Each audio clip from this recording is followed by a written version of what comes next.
The number one question on my Instagram when I talk about solar is, should you get a battery or not? And well, it can depend, but in general, it is the best way to make the most out of your system and to make the biggest savings. But today, it's especially important because, like many people, you got these notices through the post to say that the ESP have a scheduled power outage. So the power is off for most of the day. But obviously this autumn, this winter, we're likely to have more storms. Hopefully not another storm A01, but people will be without power.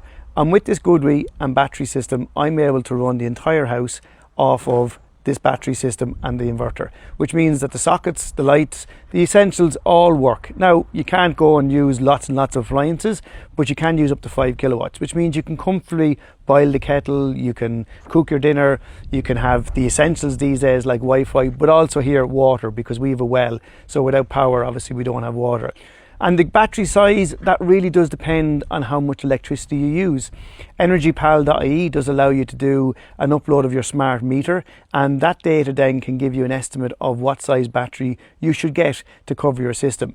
But a battery does allow you to store the electricity that you generate during the day and to use it later in the day. So if you're not home during the early part of the day, the sun has been shining, there's lots of power, the battery can fill up, and then when you come home to cook your dinner, instead of importing from the grid at peak time, you can use that power from the battery. But also, like I do, in the winter, when there's not as much solar, you can charge that battery on a very cheap rate, on an EV rate with many suppliers. The window can be 3 hours or 4 hours, but very often it's more than enough to fill your batteries for your solar, which means that you can use very cheap electricity through the winter days from that you've stored overnight. So in all, a battery makes great sense. And on a day like today, when there's no electricity, a battery makes even more sense.